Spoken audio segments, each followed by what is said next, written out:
Bonjour, bonjour à tous. Permettez-moi de dire quelques mots sur l'interprétation français pour que les francophones puissent suivre nos débats.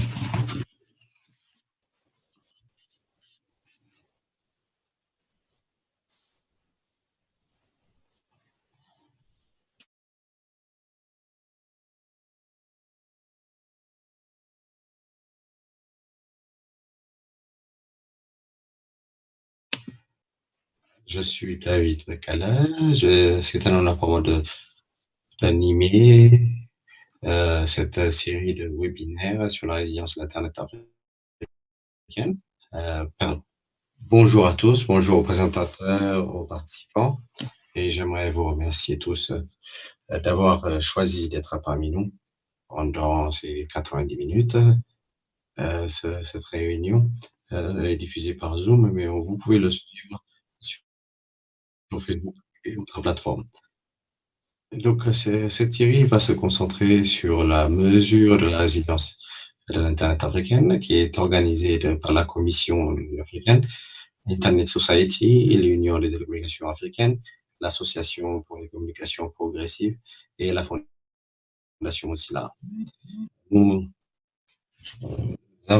c'est donc le premier de ces webinaires. Nous allons nous concentrer sur l'impact de Covid-19 sur l'Internet africain et nous aurons ensuite des webinaires sur le partage de du spectre pour un accès abordable ainsi que sur des séries webinaires sur la cybersécurité. Pendant la décennie écoulée, la pénétration de l'Internet est passée à 0,5 pour 1000 à 40% aujourd'hui. La vitesse et l'accès a aussi accru de façon exponentielle. Nous avons donc atteint des succès importants, nous devons en être fiers, mais il y a des problèmes qui nous restent à résoudre. Parmi ceux-là, la fiabilité est la principale. On, on ne peut pas dire vraiment que nous avons une connectivité fiable aujourd'hui. Ce n'est pas, le problème n'existe pas de la même manière partout, mais dans beaucoup de pays, vous ne pouvez être certain que votre connexion sera active pendant tout le long de de ce webinaire, par exemple. Donc, la fiabilité, je pense, de l'Internet est le prochain point à notre ordre du jour. Là, nous n'avons pas beaucoup de données aujourd'hui parce que ce n'est pas facile à mesurer. Je ne sais pas, par exemple, quel est le temps pendant lequel l'Internet est actif en Éthiopie où je suis.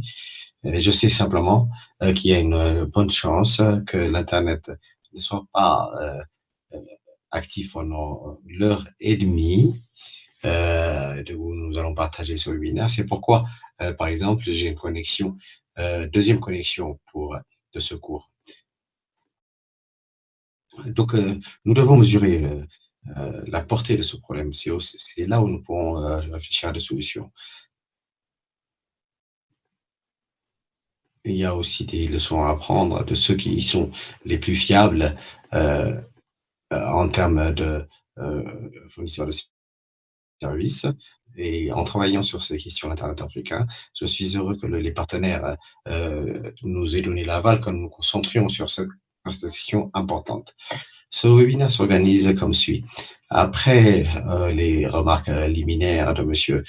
Dali de la Commission de l'Union africaine, Amrich Poker de la FENIC va suivre, Emina Ben de Bartel de AM Lab va ensuite présenter son expérience sur la façon de mesurer l'Internet. Kimi Tukorji de ISOC va aussi nous parler du projet qui vise à mesurer l'Internet africain. Avant donc de passer la parole à M. Mokhtar Dali pour la session d'ouverture, permettez-moi de vous donner quelques règles pour nos interactions. Les participants peuvent poser des questions lors de la session de questions-réponses, mais vous avez aussi dans Zoom une page où vous pouvez poser des questions. La salle de discussion, le chat room peut aussi servir à cet effet. où on peut aussi, grâce à Facebook et Twitter, avoir des interactions parallèles. Si nous avons un peu de temps, nous pouvons laisser un peu de temps à une séance questions-réponses sur Zoom pour que nous puissions le faire oralement. Donc, il y a, comme je l'ai dit, une interprétation qui est disponible pour le français et l'anglais. Les documents aussi devraient être disponibles dans ces deux langues. À droite de votre écran, vous avez la possibilité de choisir la langue avec laquelle vous voulez suivre nos interactions. Si vous ne voulez pas entendre les deux langues, prenez soin d'éteindre le canal original lorsque vous écoutez l'interprétation. Cette réunion est enregistrée, ce qui nous permettra de partager nos discussions avec d'autres. Pour les usagers de Twitter, utilisez le hashtag Africa Internet Résilience. Sans plus attendre, je voudrais maintenant passer la parole à Monsieur Mokhtar Dali. Mokhtar est en charge de la division en charge des questions relatives à l'Internet. C'est un ingénieur télécom, des communications satellites et autres. Il a aussi une maîtrise en matière de gestion des affaires et il a beaucoup d'expérience sur l'évaluation des ressources, sur la gestion des ressources en Internet. Il a aussi été membre du personnel de Intelsat, de Rascom aux États-Unis. Bonjour Mokhtar, permettez-moi de vous donner la parole et de faire votre intervention en 5 minutes. J'avais l'impression que vous parliez de quelqu'un d'autre et finalement, j'ai compris qu'il s'agissait de moi quand vous avez parlé de Rascom.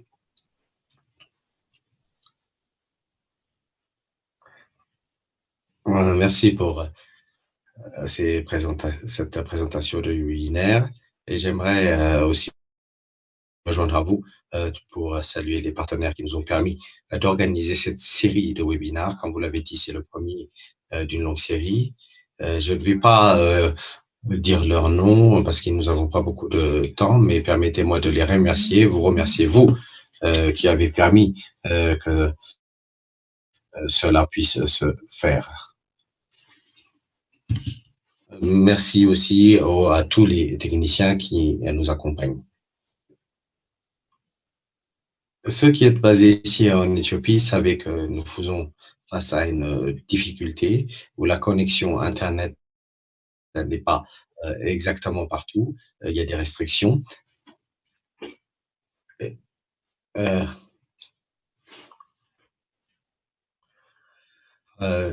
ce qui nous a parfois obligés à ne pas toujours suivre les règles de confinement, ceux de l'Union africaine et ceux du gouvernement.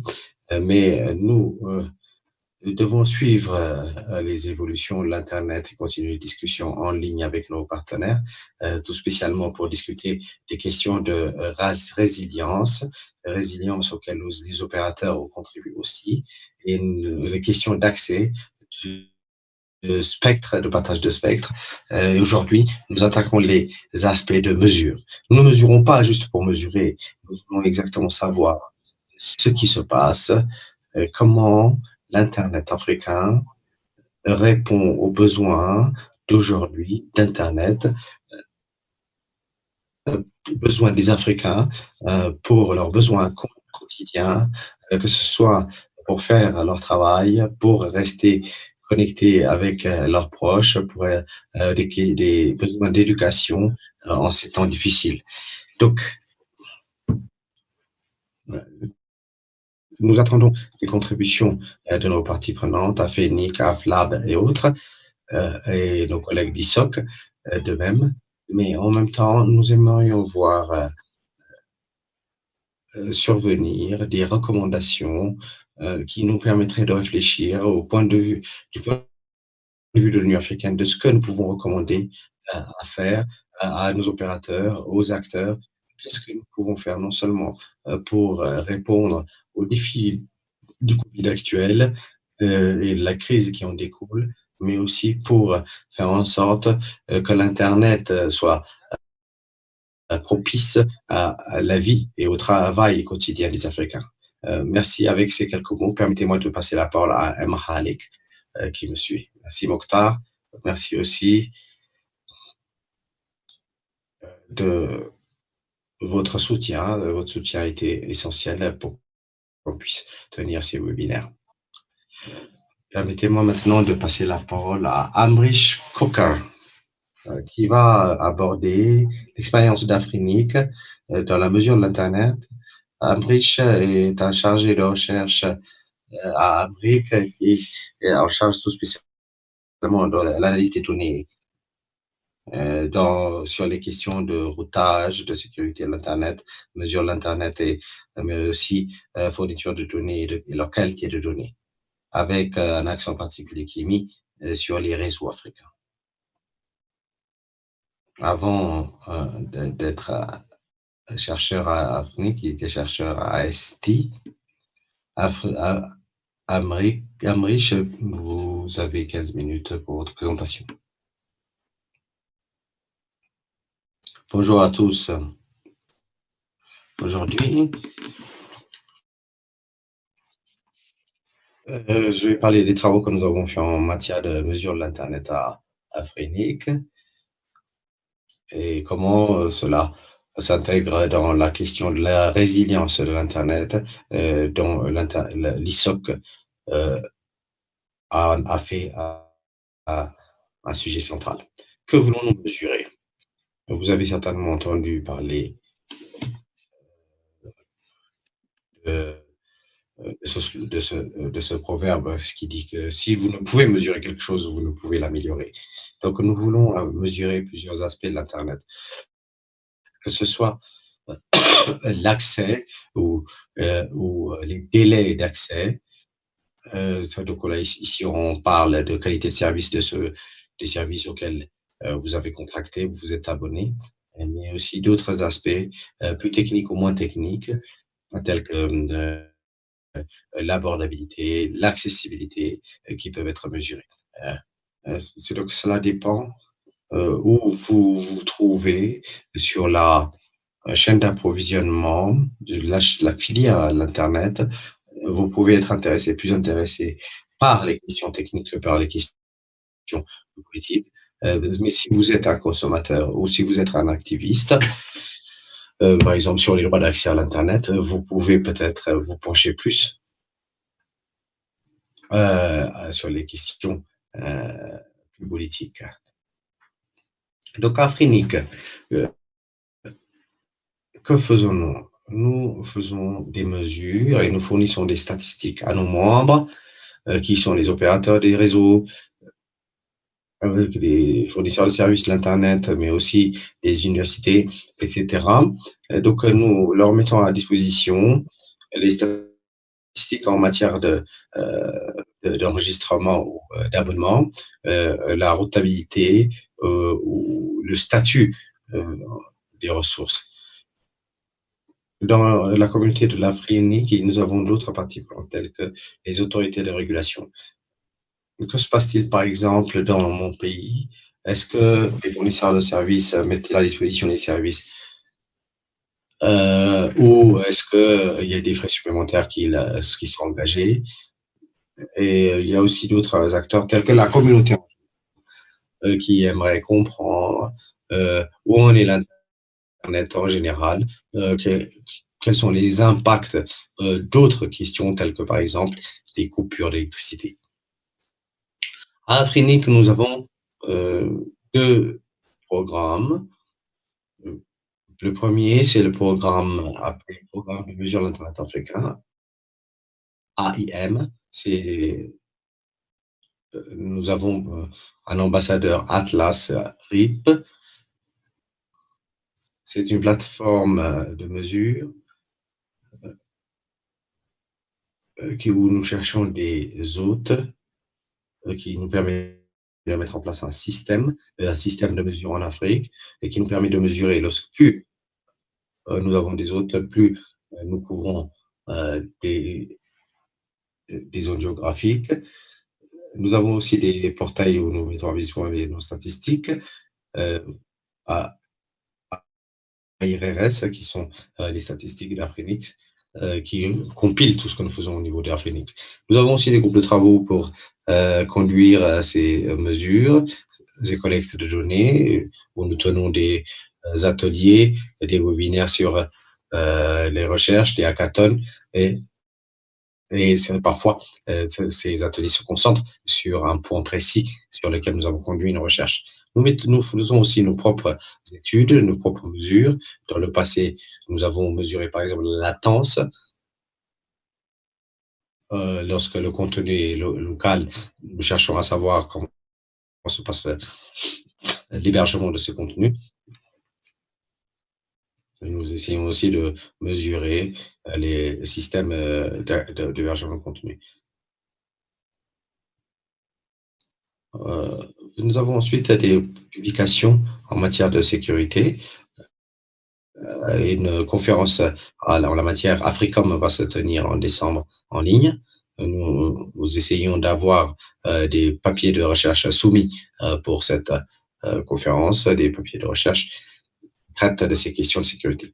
Un autre programme que nous avons au sein d'Afrinic, c'est l'ARC, collaboration de recherche Afrinic, avec d'autres institutions de recherche.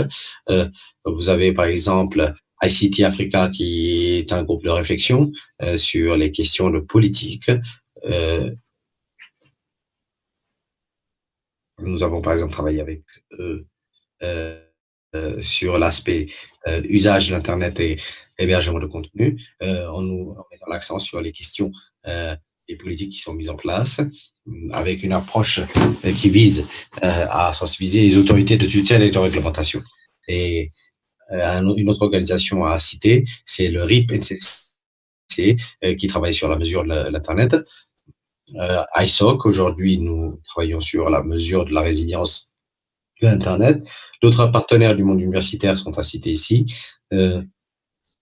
ou des projets relatifs aussi à la mesure de l'Internet. Permettez-moi maintenant d'aborder quelques études passées que nous avons conduites dans le contexte africain. Il y a eu quelques, je dirais, recherches qui ont été faites par des universitaires en général en Afrique, des recherches qui se sont penchés tout spécialement sur l'aspect connectivité d'un pays en particulier vers d'autres pays. Et certains chercheurs se sont aussi intéressés au phénomène de tamponnage où, où des usagers se connectent à l'extérieur du pays pour se reconnecter dans le pays même. Ce sont des chercheurs qui ont été faits par plusieurs chercheurs avec des mesures faites par des plateformes telles que RIP, Atlas. Il y a eu des partages d'expériences aussi. Mesurer par exemple la performance en matière de chargement des pages sont faits au Ghana, ici, comme vous pouvez le voir.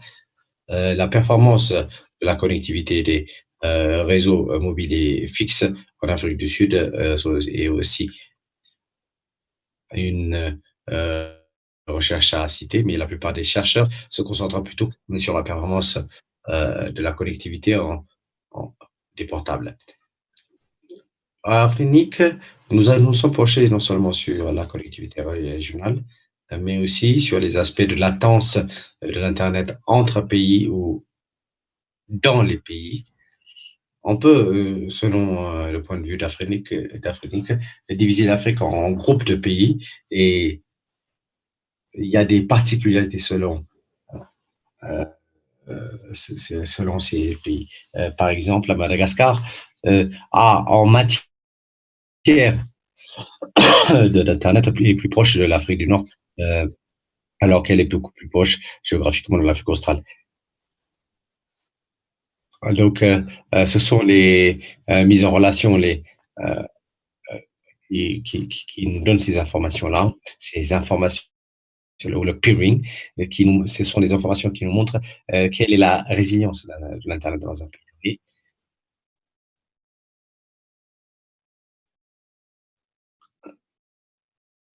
Cette information est très importante pour ceux qui s'intéressent au nœud de l'internet et de la connectivité en Afrique.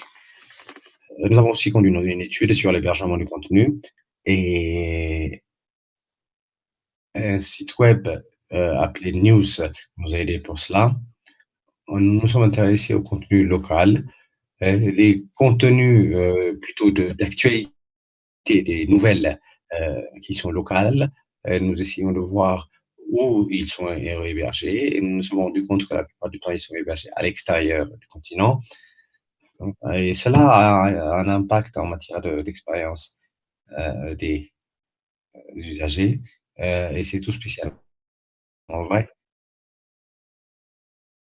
pour des pays, tels que la RDC, qui sont peu connectés avec le, monde extérieur, l'accès à ces, sites, nouvelles reste indiffus.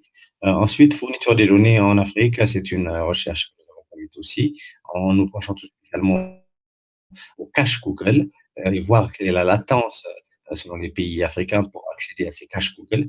La plupart, des pays ont ces caches Google en place. Mmh, mmh,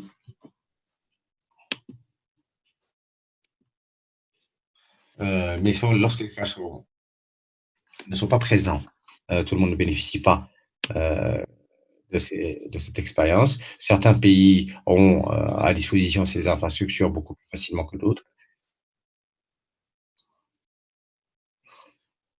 Il y a des questions qui se posent, même si ces, fournisseurs de technologie viennent en Afrique.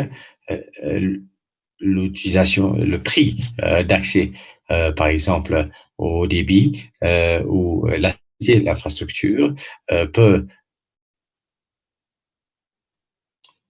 poser, des problèmes pour, les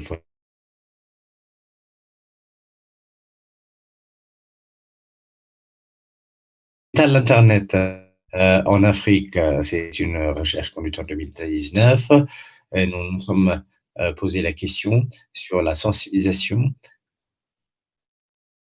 de la mesure de l'internet.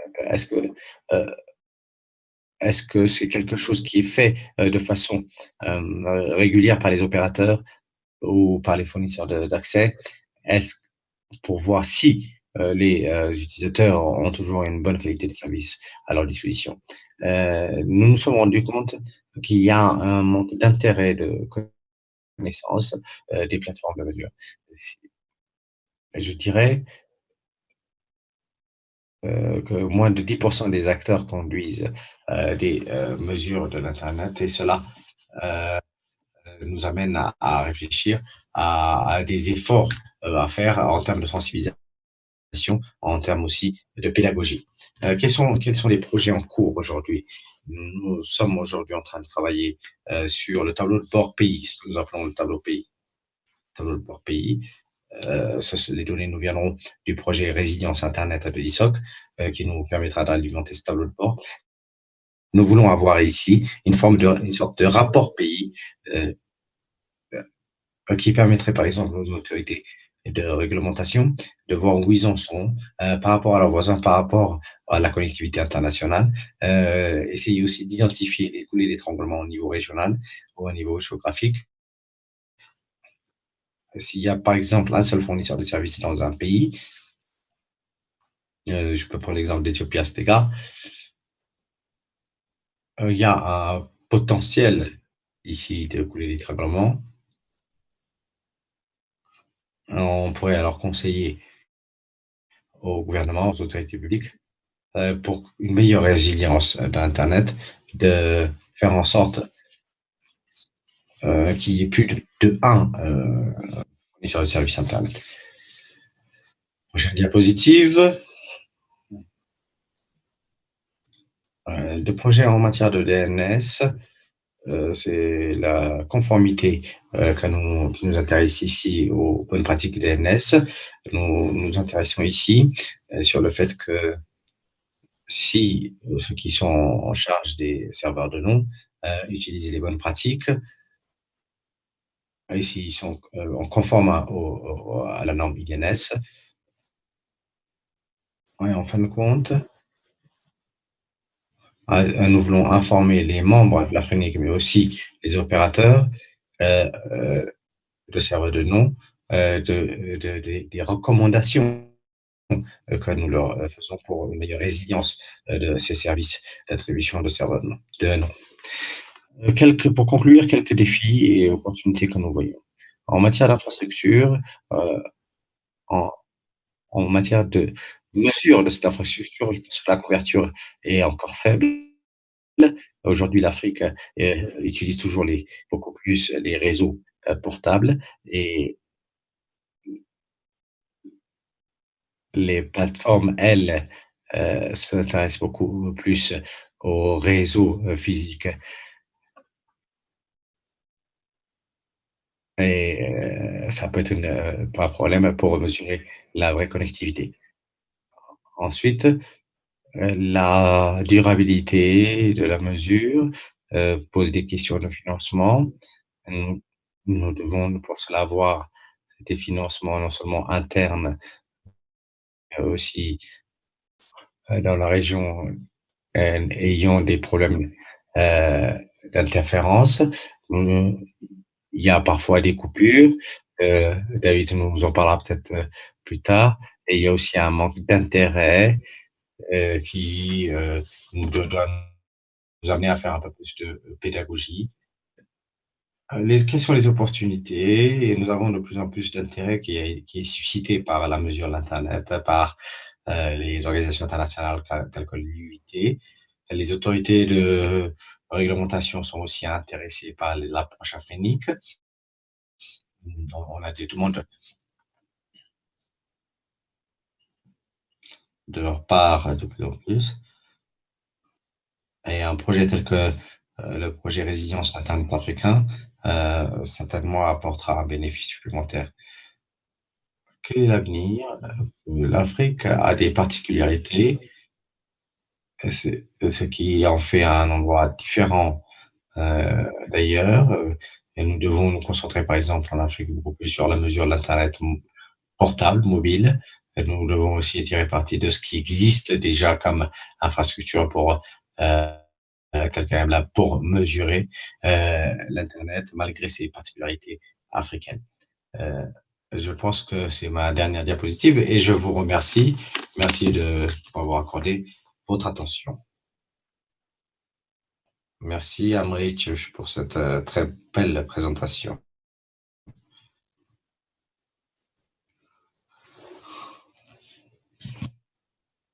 Il n'y a pas beaucoup de recherches qui ont été faites dans ce domaine. Merci donc à vous. Merci. Je vais maintenant passer la parole à Émile Ben. Émile est un chercheur à RIPE-NCC, c'est l'équivalent pour l'Europe et le Moyen-Orient. David est intéressé dans la mesure de la résilience Internet, une perspective du RIPE Atlas et RIPE RIS. Émile a un master en chimie de l'université de Michigan. Merci pour cette présentation. J'aimerais d'abord intervenir sur la perspective que nous avons par rapport à la gestion des grandes infrastructures. Donc, nous sommes donc une organisation sœur de Afrinic, l'une des 5 organisations qui ont été soulevées par Rich. Nous travaillons ensemble avec les différentes autres organisations. Nous avons un rôle important qui consiste en la gestion des bases de données et ressources Internet. Nous essayons également de connecter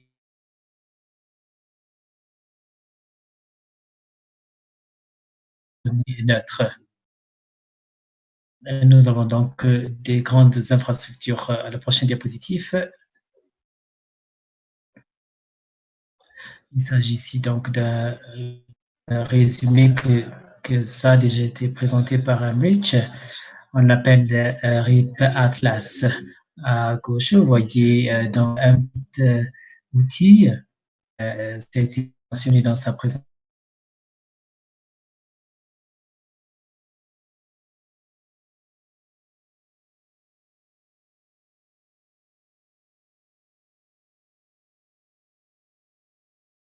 C'est les mesures de vitesse, et donc nous envoyons des différents outils pour mesurer également le niveau de l'entrée et ensuite à la sortie. Cela permet donc de voir la vitesse de l'entrée et de la sortie. Il s'agit ici d'une approche communautaire. C'est pour la communauté utilisatrice d'Internet. Comme Abridge l'a mentionné, il faut bien mesurer pour pouvoir connaître la situation. Et ce sont ces mesures qui vont nous permettre de connaître le paquet ou la force que vous avez par rapport à Internet. Ce que nous ne faisons pas, c'est la mesure des tests de vitesse. Et ceci va être mentionné plus tard. Donc, on met plus l'accent sur la mesure si ça n'existe pas et quelle est la situation. Il y a d'autres mesures que nous procédons qui vont être présentées dans les autres diapositives. Il y a ce qu'on appelle l'Atlas. Il s'agissait également d'une mesure basée sur la communauté. Il y a ce qu'on appelle le BGP qui mesure la situation, le contrôle. Cela permet de capturer comment la diffusion peut se faire. Cela permet de voir les échanges d'informations par le biais de ce protocole. Et nous essayons de voir la richesse d'informations par rapport à cette boîte de contrôle. Cela permet d'avoir plusieurs points d'entrée Internet. Et comme vous pouvez le voir, nous sommes bien présents dans notre région. Nous avons également au niveau de l'Afrique du Sud, mais nous ne capturons pas des messages pour le reste de l'Afrique. Donc, nous voyons cela de manière indirecte. Si nous souhaitons donc mesurer la résilience, ce serait mieux de mesurer le plus près possible de la région que vous souhaitez observer ou mesurer.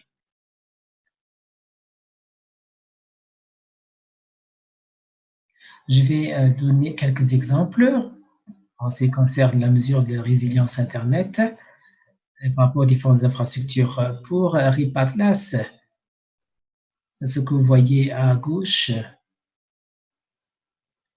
ça a été pris en 2012. C'est au niveau de la ville d'Amsterdam, où nous sommes basés physiquement. Puisque nous avons eu plusieurs points Atlas, nous avons pu voir cela de manière simultanée. Il s'agirait des signaux sur lesquels nous pouvons dire et qui nous permettent de dire si nous avons suffisamment d'outils ou d'appareils dans la zone. Et à droite, mes excuses pour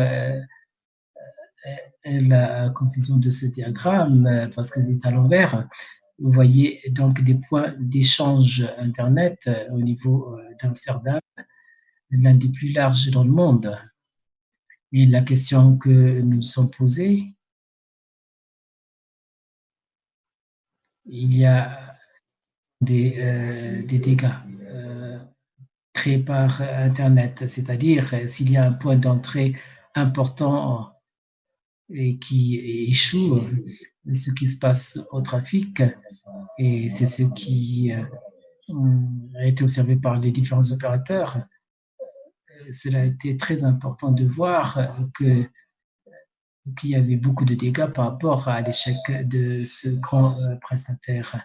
Cela montre, quand vous voyez un point maximal d'échange Internet, et ensuite vous voyez de l'autre côté le temps, ce que vous voyez en bleu sur ce graphique, c'est la part du trafic qui a été redirigée vers une voie qui n'est pas rentrée dans la partie d'échange Internet. Donc, il y a un peu d'orange et de rouge. ce qui signifie que même pour les grands échanges au niveau Internet, vous pouvez bien mesurer si vous avez des points de mesure suffisants dans la région ou dans les environs. L'autre port à RIP Atlas et bien sûr le Covid-19 a eu un impact et qui a donc accru le trafic. Ce que vous pouvez voir sur RIP Atlas en ce qui concerne le confinement et les autres critères liés à cette pandémie. Vous pouvez lire plus tard puisque cette présentation va être partagée. Et nous avons travaillé avec les différents chercheurs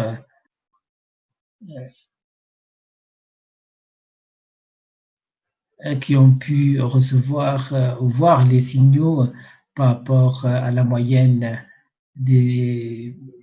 par rapport des grands prestataires ou fournisseurs d'Internet. Là, vous voyez par exemple pour Telecom Italia, avant le confinement de l'Italie, vous voyez des signaux qui étaient assez minimales et la semaine par rapport au confinement et après le confinement. Donc, vous voyez la différence par rapport au trafic des échanges Internet. Et c'est un exemple concret qui voir où il y a eu un retard sur un certain lieu.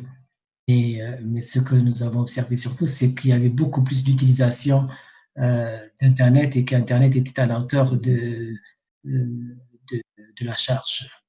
Et ça n'a pas ralenti le service de manière escomptée ou espérée. Vous voyez également ici un autre exemple par rapport à la résilience Internet, et cela a été mentionné par Amrich. Il y a un projet, et c'est un projet qui s'appelle EXP Country Jedi, et ça permet de voir pour un pays spécifique. L'idée, c'est d'avoir suffisamment de points à identifier dans ce pays pour pouvoir mesurer l'avantage. Et ce que nous pouvons faire, c'est entre ces points de mesure, nous pouvons donc voir les caractéristiques, les tendances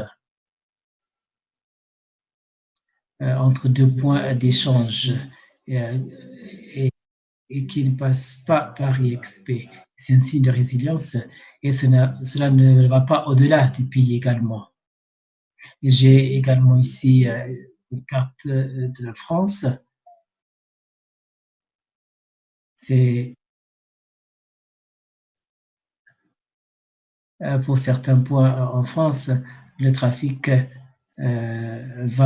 passe par les États-Unis et va vers l'Est et revient. Et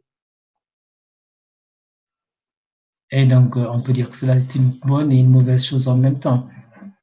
C'est mauvais parce qu'il y a un risque, mais en même temps, cela permet que ce type de voie existe également au niveau d'Internet. En bas à gauche, vous voyez également une route ou une voie du Kenya vers Kenya et qui passe par Amsterdam. Et en haut, vous avez également un poste, une voie qui passe par l'Afrique du Sud. Là, donc, on a sur l'interconnectivité entre les utilisateurs finaux des pays spécifiques. Donc, si vous avez un utilisateur final, cela peut aller vers d'autres utilisateurs finaux. Et donc, nous pouvons voir ici, par exemple, en Afrique du Sud, pour Télécom Internet, qui est en haut à gauche, 50% de part de marché. Et beaucoup d'échanges qui devraient passer par XP passent par les points qui sont en orange ici. Donc, vous avez beaucoup de visualisations de ce type et j'ai d'autres diapositives si vous souhaitez en savoir plus. Si nous avons suffisamment de points de centre dans un pays, nous pouvons le faire pour chaque pays, chaque mois.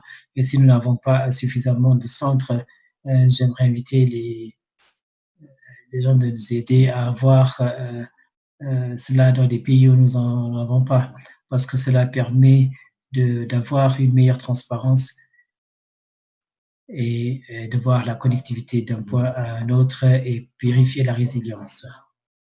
J'ai maintenant quelques exemples par rapport aux infrastructures RIS. Amrish a déjà mentionné les goulots d'étranglement. Il s'agit ici des recherches qui ont été faites par d'autres chercheurs pour identifier les goulots d'étranglement. Donc, par rapport aux infrastructures, nous essayons de voir quels sont les aspects qui sont liés entre elles. Et nous le faisons. Et le défi était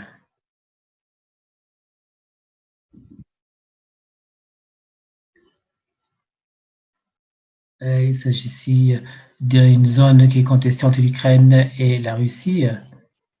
Nous essayons d'avoir des mesures neutres parce qu'il y a, on a essayé de voir ce qui se passe par rapport à cette région pour avoir des données claires. Et ce que vous pouvez voir ici, c'était en mi-2014. Il y avait 2 ISP qui étaient importantes pour gérer le trafic d'Ukraine vers les autres régions. Et bien sûr, là, on peut se poser la question par rapport à l'Internet, la résilience Internet. Un autre exemple, c'est sur l'autre diapositive. Je n'ai pas de très belles images ici, malheureusement. Mais si nous parlons de la résilience, nous devons également réfléchir sur le niveau de la sécurité de l'infrastructure par rapport aux différentes fuites ou les détournements. Il y a donc des données réelles qui permettent de mesurer la résilience. Il s'agit ici d'une ligne de données qui permet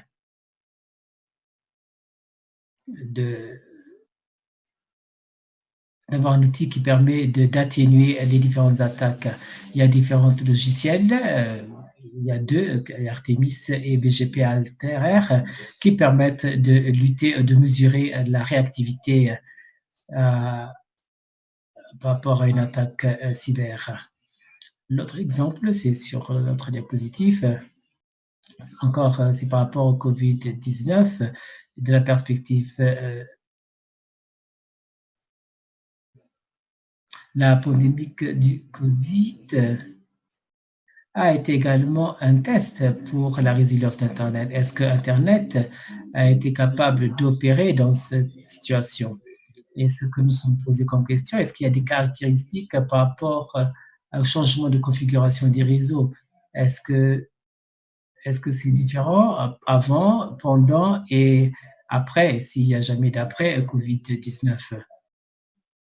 Nous avons essayé de voir sur les 80 000 réseaux, combien d'entre elles ont annoncé une nouvelle configuration, enlever, changer l'original, etc. Nous avons vu de 4 à 400 qui le font de manière régulière. Et ce que vous voyez également, par rapport à la ligne grise, c'est par rapport au week-end. Il y a de moins de maintenance et moins de configuration pendant le week-end ou la fin de semaine. J'ai été surpris de voir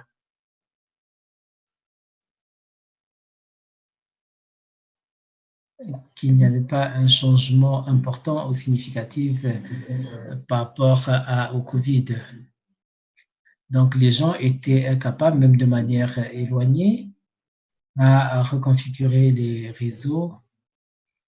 Donc, il n'y a pas plus ou ni moins avant de Covid-19. Il s'agit ici donc d'un signe de résilience.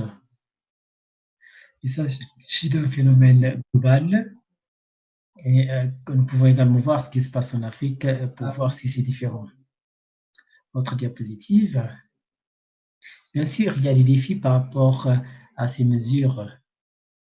Cela est peut-être évident, mais j'aimerais mettre un peu plus l'accent dessus.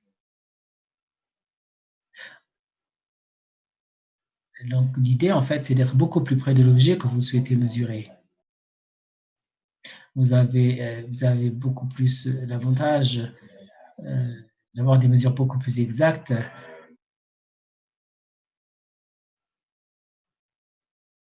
Et parce que si vous vous éloignez, les informations peuvent être diluées.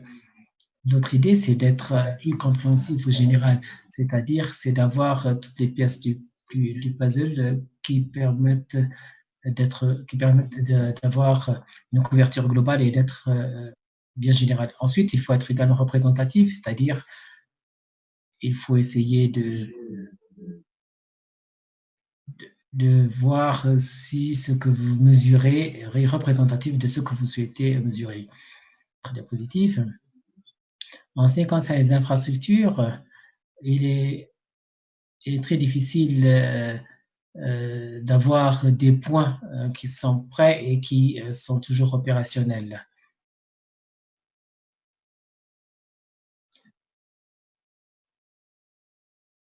Et il est donc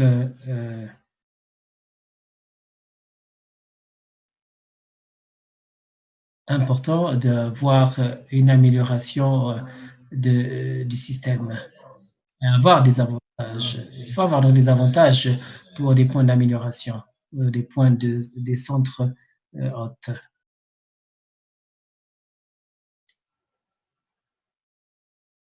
Il faut avoir des points avantageux dans des zones, dans les points qui sont beaucoup plus pertinents.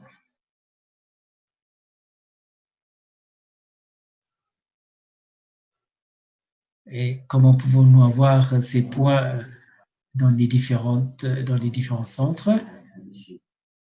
Ensuite, il y a également des défis qui sont beaucoup plus au niveau pratique avec des échecs des logiciels et également une faible infrastructure avec le manque d'énergie ou d'électricité.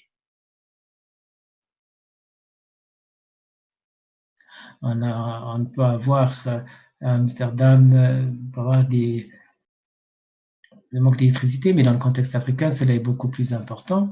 Il faut donc avoir davantage de mesures par portable.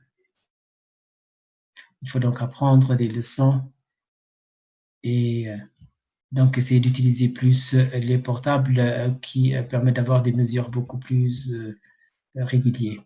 Émile, est-ce que vous pouvez peut-être finir parce que nous avons d'autres présentateurs? Donc, je souhaitais terminer, conclure sur un point positif. Il faut engager également les communautés locales ainsi que les ambassadeurs. Si vous avez des personnes qui voient la valeur, cela permet d'avoir beaucoup plus de déploiement ou des mesures qui sont beaucoup plus pertinentes à la communauté locale.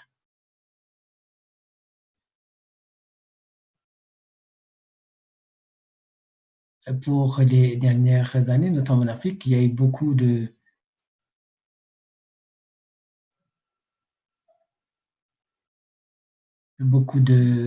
passion et d'énergie, et cela est parfait pour avoir beaucoup plus de mesures. La virtualisation est également très importante. Et l'autre point, c'est d'avoir des données qui sont disponibles. Je crois que j'arrive donc vers la fin de ma présentation. J'ai 2 autres diapositives. Merci beaucoup pour cette invitation et je vous remercie. Merci Émile. Nous partagerons votre présentation et vous pourrons lire donc. Merci beaucoup pour votre présentation. En fait, je suis très partisan. J'ai un atlas chez moi au bureau et également que j'utilise pour 2 objectifs. D'abord, c'est pour vérifier Internet et ensuite, cela permet de voir les mises à jour. Et j'ai été surpris, par exemple, et parfois c'est moins de 50% par mois. Et j'essaie de communiquer à les télécoms parce que c'est un monopole ici. Et je pense que, comme vous l'avez dit, nous devons avoir davantage de points de mesure en Afrique. Et si vous souhaitez, bien sûr, être hôte, nous ne consommons pas beaucoup de. Vous pouvez nous contacter et nous essaierons de pouvoir utiliser.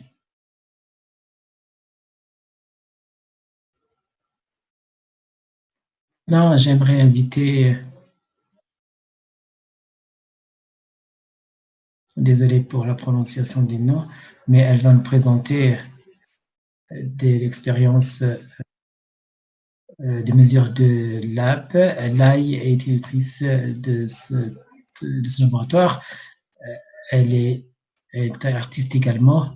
Avant de joindre lab, elle fait la promotion des droits de l'homme en ligne et également en tant que gestionnaire de responsable de projet. Et MLab, là, est également diplômée Université d'art. 15 minutes, vous avez. Est-ce que tout le monde m'entend bien?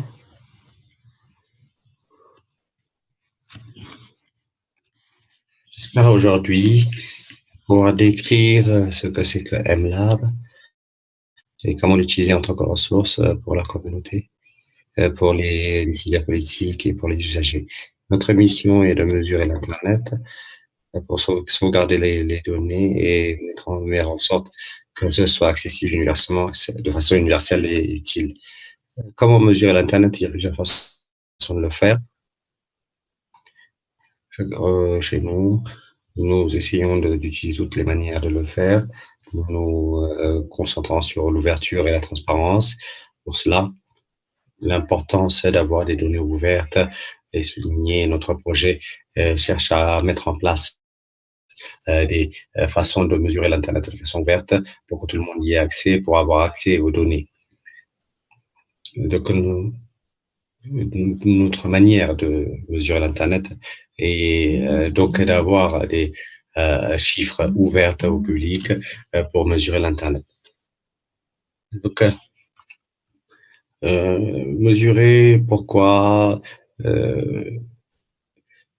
il faut identifier et résoudre les problèmes de connectivité. En 2008, il y a 12 ans, un groupe de chercheurs sur l'Internet ont commencé à discuter sur ce qui manquait dans la mesure de l'Internet et qu'est-ce qui rend difficile de l'étudier de manière dynamique. Et ce qui en est ressorti, c'est qu'il y a un manque d'infrastructures et de serveurs pour conduire des expériences pour les chercheurs et ces serveurs doivent être aussi distribués de la manière la plus large possible, de manière dynamique, pour pouvoir mesurer en temps réel ce qui se passe. Et donc, c'est un des points que nous avons identifié comme essentiel. Et il y a un autre défi qui est très partagé, c'est la possibilité de partager un ensemble de données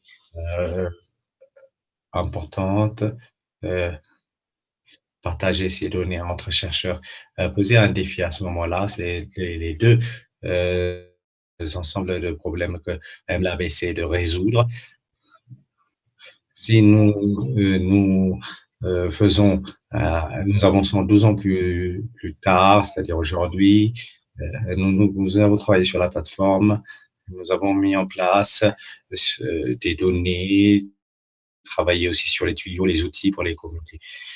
Notre équipe est basée au niveau de avec l'Internet Société. Nous avons des contributeurs d'un peu partout, comme vous voyez ici, le Lab de Princeton et d'autres organisations telles que Google et autres de Mozilla.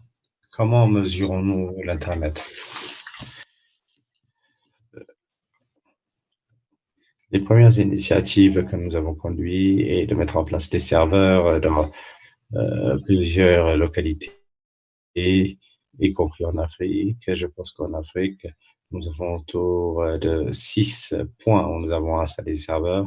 euh, et au niveau mondial, plus de 60 zones urbaines où ces serveurs sont mis en place pour mesurer la performance des infrastructures. Euh, Nous allons essayer de découvrir ces points où nous avons installé nos serveurs. Ces serveurs sont hébergés euh, dans des centres de données qui ne sont pas en ligne. Et c'est notre manière de mesurer tout le chemin qui va, qui va du contenu jusqu'à l'utilisateur. Nous nous concentrons sur ceux qui hébergent le contenu, les fournisseurs de services. Et, euh, lorsque ces hébergeurs hébergent des contenus, mesurent-ils la performance de la mise à disposition de ces contenus, mais aussi les liens avec les autres fournisseurs de services? Cela nous amène à mettre en place une représentation de tout le chemin du cheminement du contenu. Donc, c'est la partie inter de l'Internet qui est mesurée ici. Et donc, ce que nous appelons la mesure off-net. Ces serveurs off-net ou non, qui sont pas en ligne sont des centres de données et ces mesures sont faites avant tout par des chercheurs, par des membres des communautés et le comité de revue. Ces serveurs, nous avons les aspects mesure et l'aspect test, par contre, est mesuré par la communauté. C'est les utilisateurs qui sont en mesure alors d'utiliser ces clients de test et tester, de conduire les tests sur les serveurs où nous avons hébergé ces outils. Nous avons par exemple ici les tests de rapidité que vous trouvez sur Internet. Ce client vous permet de tester sur un des serveurs off-net des centres de données. Et ces données sont archivées et conservées. C'est simplement pour montrer le tableau général de comment nous collectons ces données et comment entre le client, le serveur de mesure et le serveur de centre de données, nous conduisons cette collecte de données.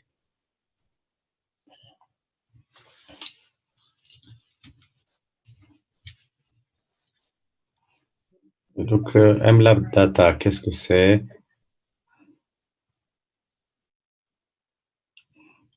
Donc, je vais parler des données dites NTD, qui sont les tests les plus fréquents.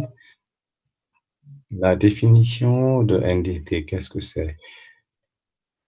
Nous mesurons la performance d'un seul flux, la capacité de transport. Toutes les capacités de transport font référence au taux du lien qui fournit les données sur TCP, qui est donc la couche de fiabilité de ce lien. Donc, mesurer TCP, c'est vraiment mesurer la fiabilité du lien. La capacité du lien n'est pas la même chose que c'est le bitrate, le maximum du lien, mais la fiabilité, c'est autre chose. Mais les deux composent ce que nous appelons la rapidité d'Internet.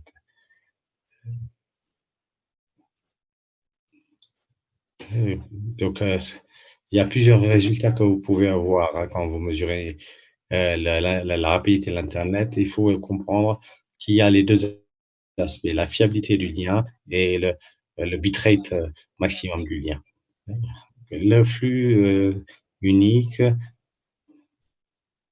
en le testant, vous essayez de voir ce que fait votre test. Un navigateur a plusieurs flux TCP, mais ce que nous mesurons, c'est un seul flux en mesurant sa fiabilité. Si on passe à la ligne suivante, c'est une question que nous avons souvent. Pourquoi le résultat de mon test est différent d'un test à l'autre? Mais les tests sont complémentaires les uns des autres. Euh, de ceux qui fournissent d'autres tests avec d'autres infrastructures montrent quelque chose de différent. Notre test représente la rapidité de tout le flux, sous son cheminement, et se concentre tout spécialement sur le TCP, c'est-à-dire avec sa fiabilité. Et ces définitions sont parfois différentes pour les autres fournisseurs de services.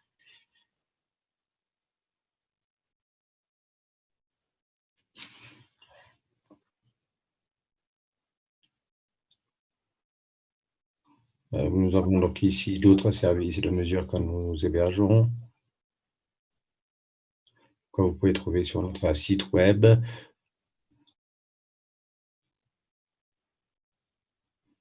Il faudrait dire aussi que pour chaque test MTT, le service de trace-route collecte aussi l'information du chemin.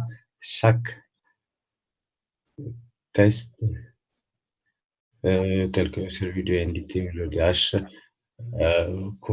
font toujours le trace-route, et donc toute cette information du cheminement des paquets est collectée et hébergée. C'est aussi ce qui se passe quand un test a été conduit. Il y a d'autres mesures de TCP ici.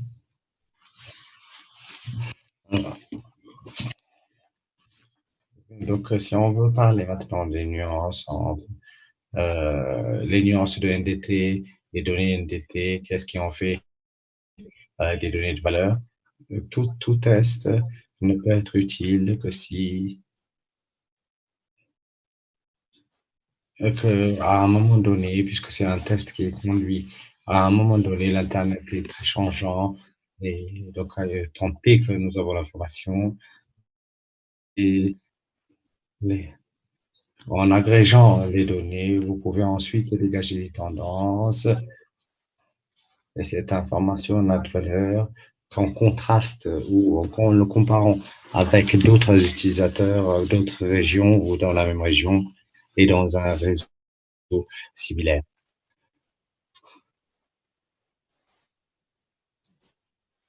Donc ici, vous avez la valeur du projet de MLab. Nous avons beaucoup de données. Par jour, nous avons un milliard de lignes dans nos tableaux de NDT, des tests NDT, 2 milliards dans chaque table en 2020, 1 milliard en 2017. Donc, ce sont beaucoup de données qui sont là, qui peuvent être utilisées pour réfléchir sur les tendances.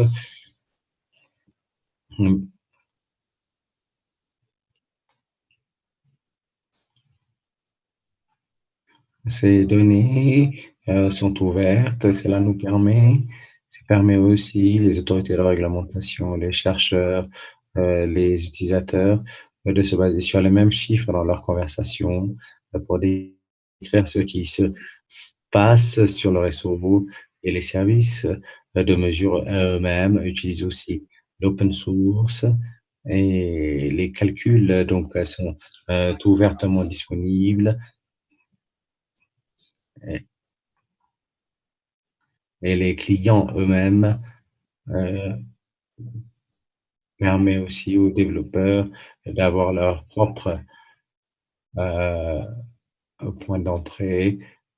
Les données sont donc parcourues par l'application BigQuery qui est lui-même librement accessible. Des décisions peuvent être ensuite prises sur l'Internet basées sur ces chiffres, basées donc sur la contribution de nos utilisateurs, contribution ouverte. Donc, contribution des utilisateurs, je l'ai dit, cela permet donc de conduire des tests, de les partager et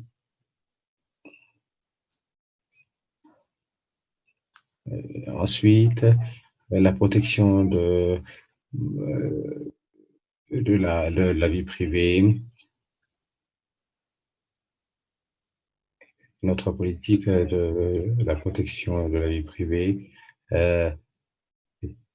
est quelque chose auquel nous portons attention, non seulement en matière d'adresse IP, mais aussi des données personnelles qui circulent. Accès aux données maintenant. Je vais passer rapidement là-dessus parce que la documentation est disponible. Comme je l'ai dit, et toutes les données sont parsées par l'application BigQuery.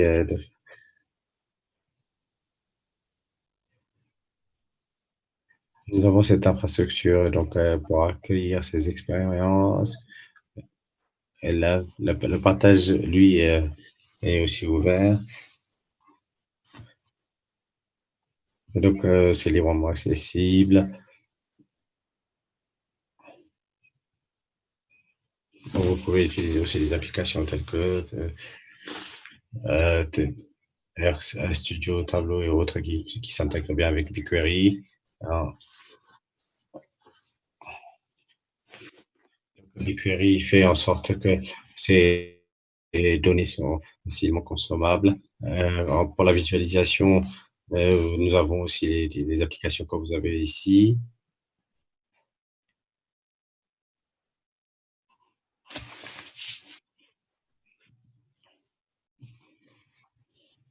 Donc, une manière d'accéder les données que vous avez ici.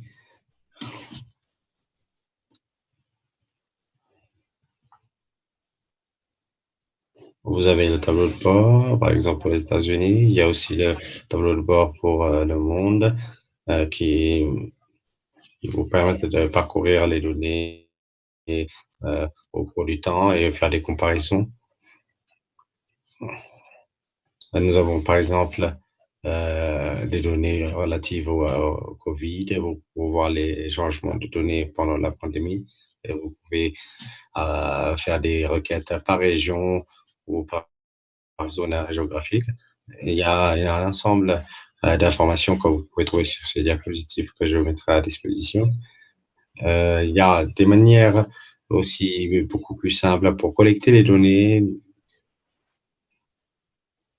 Donc, nous avons les données, nous avons aussi beaucoup d'autres choses que nous pouvons partager avec vous. Si vous êtes intéressé par ces données pour une région particulière, merci de vous mettre en relation avec nous. Je suis là et je serai disponible pour vous. Je serai heureuse de partager avec vous les informations. Ce que nous devons retenir, à mon avis, c'est que nous avons beaucoup de données de NDT. Ce sont des données ouvertes. Ce sont des données aussi pour lesquelles des outils existent pour leur utilisation que nous mettons à disposition. Merci, Lai, pour cette très belle présentation. J'espère que tout le monde a écouté votre suggestion d'utiliser les données existantes à MLab.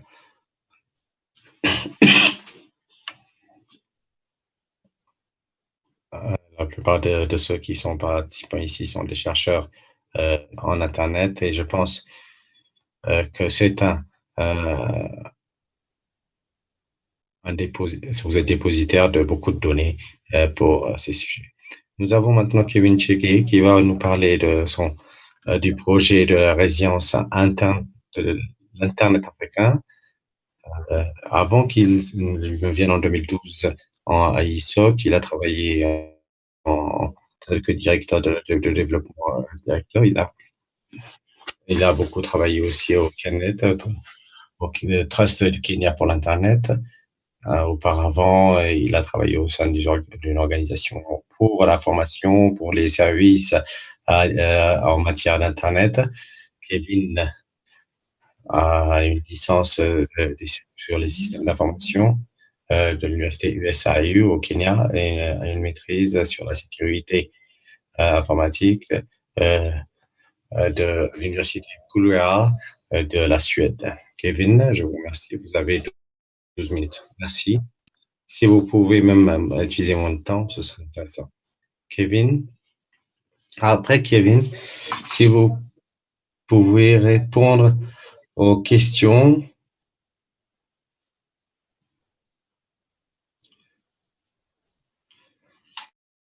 Si vous pouvez répondre aux questions qui sont posées dans le chatroom ou sur les. Merci David. Merci David. Je vais faire une présentation sur un projet que nous avons fait. Pour la plupart d'entre nous qui sont en Afrique, nous sommes confrontés à de nombreuses interruptions Internet ainsi que des dégradations sur les services. Il y a beaucoup de défis pour connaître la situation dans différents pays africains.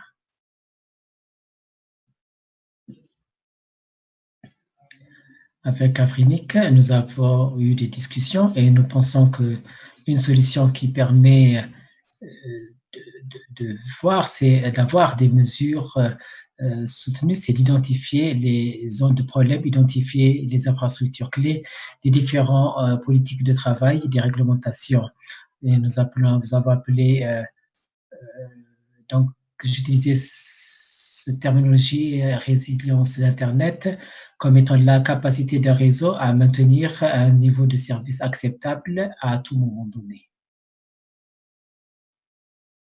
L'objectif de ce projet de mesure sont de déterminer la résilience d'Internet dans des pays sélectionnés en Afrique, identification des métriques et ensuite identifier une méthode qui permet de mesurer Internet, mais également de présenter les données de manière facile pour que les utilisateurs puissent comprendre à tous les niveaux, pour les décideurs politiques, les ingénieurs techniques, mais également les utilisateurs d'Internet. Les objectifs principaux, c'est de développer un cadre de mesure de la résilience Internet qui inclut d'abord une définition de la résilience Internet, identifier les métriques qui permettent qui peut être utilisées pour déterminer la résilience Internet. Dans les présentations, nous avons vu qu'il y a plusieurs choses que nous pouvons mesurer, mais quelles sont les mesures clés que nous devons entreprendre et qui permettent de déterminer la résilience Internet. Une fois que nous avons fait cela, nous devons déployer une infrastructure de mesure dans les pays sélectionnés, avoir des rapports de mesure dans les pays sélectionnés en utilisant ce cadre de mesure. Dans 10 pays, nous allons le faire cette année et ensuite, nous allons avoir un tableau de bord sur les mesures qui va être partagées. À qui vont servir ces mesures de résilience Internet? Tout d'abord, aux utilisateurs finaux, aux décideurs politiques, au gouvernement, mais également on peut avoir des chercheurs, des communautés du réseau, mais également des prestataires de services et pour d'autres applications. Pourquoi entreprendre ces mesures Internet en Afrique? L'Afrique est un très grand continent et il est très difficile de mentionner les différentes expériences Internet dans les différents pays. Et donc, c'est pour savoir cela. Et deuxièmement, il y a également des statistiques qui sont mesurées en utilisant des outils.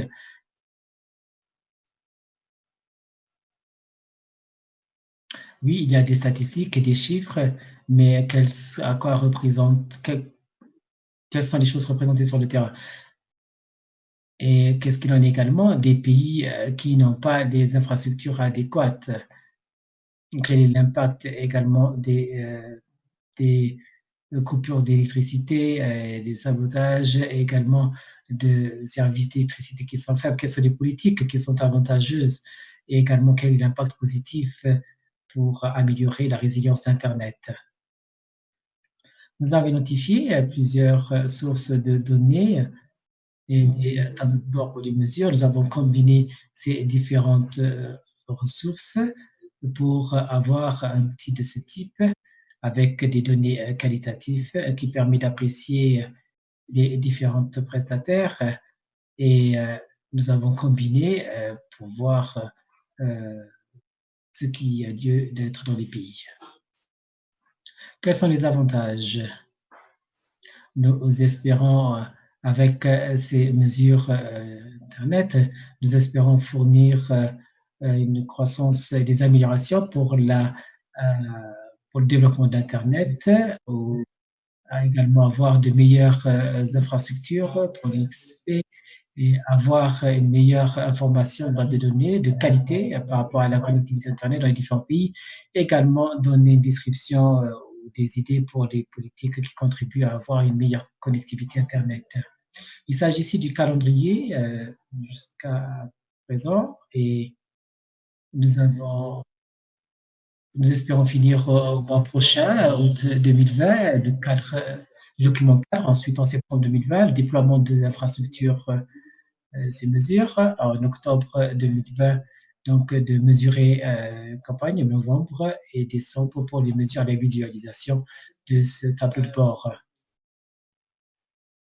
Sûr, il y a les stats ISP qui sont très importants avec le temps de latence et ensuite il y a les infrastructures avec les câbles sous-marins et l'énergie et les infrastructures qui sont importantes avec les XP, CCTLD.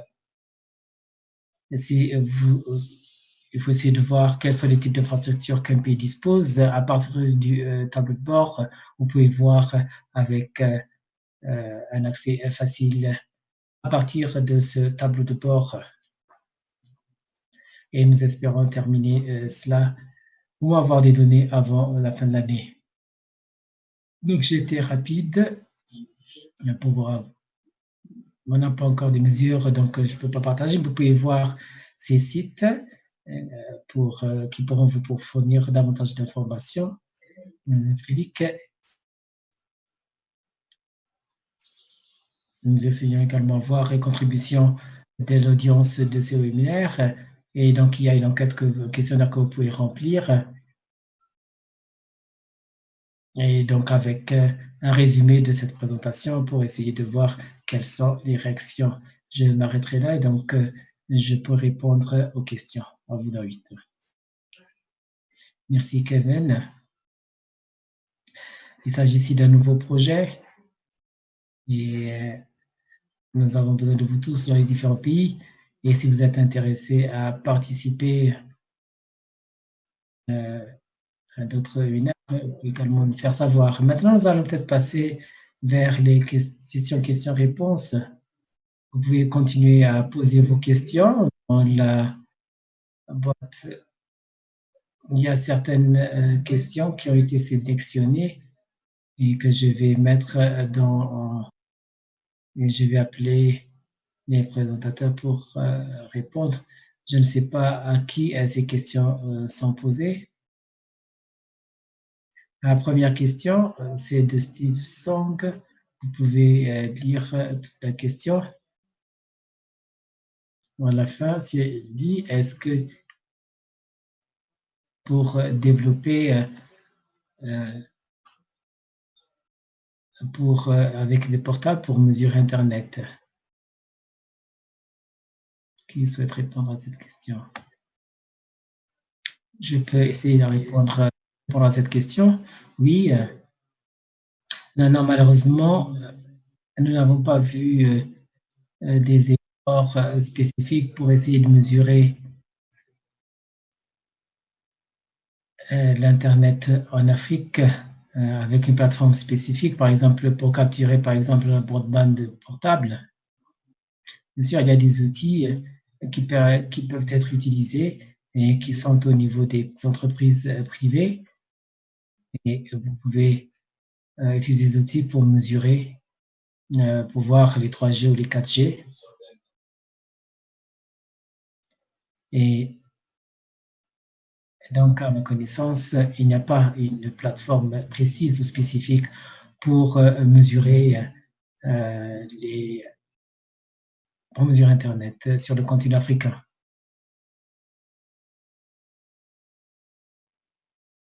Merci, Amrish. Je vais passer à l'autre question.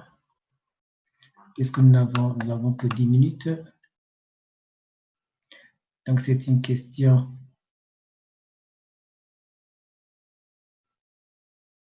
de Gilles Soglounou.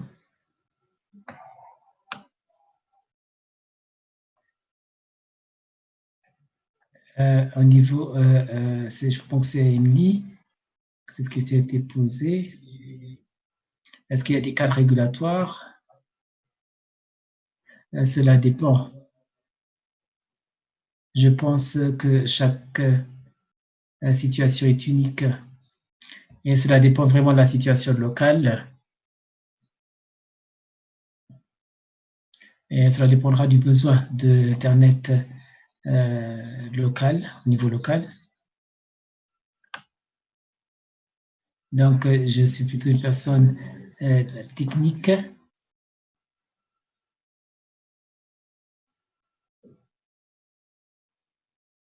Vous savez voir quels sont les instruments qui fonctionnent et qui ne fonctionnent pas. De la perspective européenne, c'est que les régulateurs n'encouragent pas forcément les mesures de Internet. Si je peux ajouter, il y a certaines pratiques régulatoires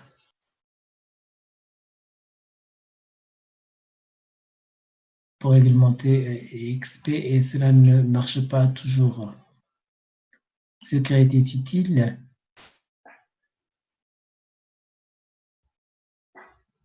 c'est d'avoir un groupement de personnes qui seraient intéressées à se déployer dans cette initiative de mesure. C'est mieux que d'imposer certaines mesures ou certaines plateformes de mesure. Et ensuite, il faut voir quelles sont les plateformes de mesure que vous souhaitez imposer sur les opérateurs.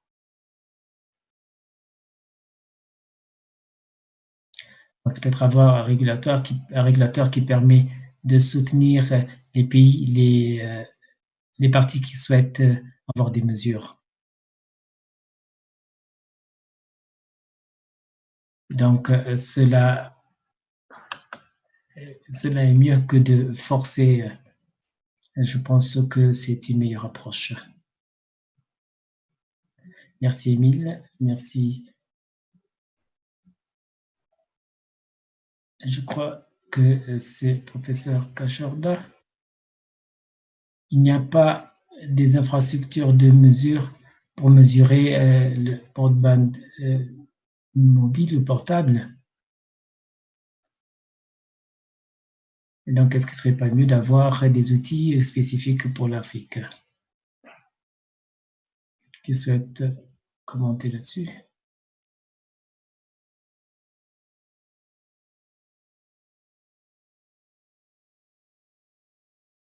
Alors, pour les mesures mobiles, j'ai vu certains projets au niveau technique, cela pourrait être possible, mais il faut avoir les encouragements pour mettre un logiciel sur leurs outils, sur leur portable, parce que cela pourrait coûter de l'argent, donc il faut peut-être d'abord penser aux encouragements avant de passer au niveau technique, parce qu'il faut voir l'abordabilité.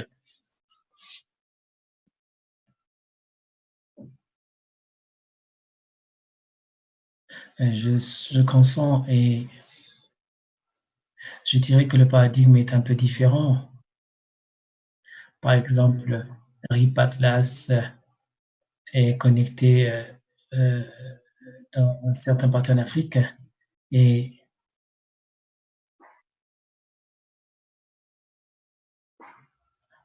certains lieux ne sont pas mesurés, mais avec le portable, cela pourrait être possible. Mais ensuite, il faut répondre à la question de la soutenabilité parce que cela va coûter à l'utilisateur final. Et c'est là peut-être que les régulateurs peuvent intervenir. Par exemple, aider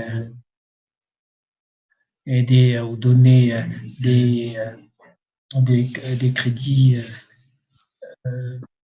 gratuit pour pouvoir avoir une image beaucoup plus générale de l'utilisation d'Internet dans le pays entier. Merci. Il y a une remarque de Rosemary de Zimbabwe. Je ne vais pas lire toute la question, mais je vais la copier dans le chat de Michael Nielsen. Je vais l'écrire également.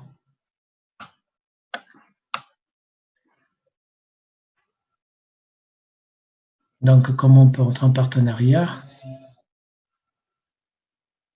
J'ai un peu répondu à cette question. Dans Atlas, nous avons des outils qui sont installés dans les différents CDN.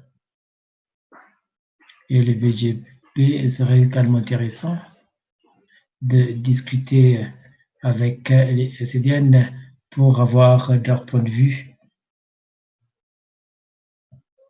avec un aperçu qui montre à quoi ressemble un environnement Internet local.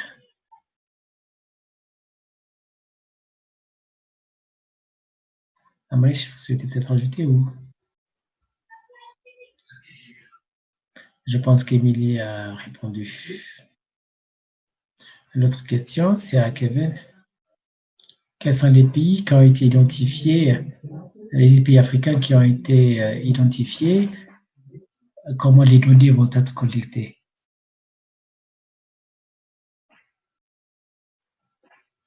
Merci David. Merci pour la question. Comme je l'ai mentionné, nous allons commencer avec les 10 pays africains. Nous avons des critères de sélection que nous avons utilisés. Les critères vont prendre en compte la présence des infrastructures de mesure, la diversité de la région par rapport à la couverture pour donner plus de variété de données, les informations de connectivité, sous-marins, les pays qui ne sont pas fermés, qui ont accès à la mer. Donc, nous avons des critères, nous n'avons pas encore finalisé avec les 10 pays, nous en avons sûrement 5, mais nous allons avoir davantage d'autres informations pour conclure sur les 10 pays. L'autre, c'est de Sahel Éthiopie. Comment vous sélectionnez les points ou les centres?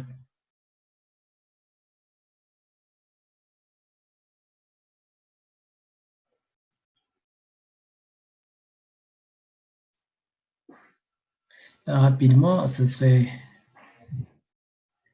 on souhaite avoir la diversité, donc les réseaux les plus importants. Je pense qu'en Éthiopie, vous avez un seul réseau qui couvre tout le pays.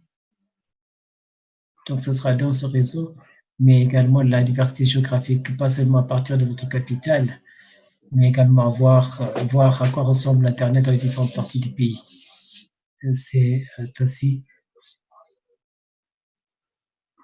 que vous pourrez diversifier vos points de mesure.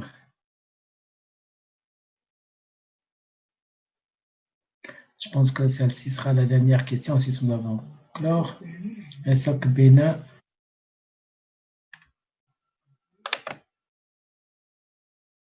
Au Bénin, nous mesurons et publions le débit EL et DL chaque jour en utilisant les aussi. Comment cela pourrait être possible de mesurer collaborer dans des projets africains? C'est aux questions, c'est à Kevin. Merci. Je ne suis pas bien, je ne connais pas bien ce qui se passe dans le pays, mais nous pourrons discuter et voir comment on peut procéder. Oui, on va sûrement vous contacter. Merci pour cette information. Je pense que ça a été un webinaire très intéressant.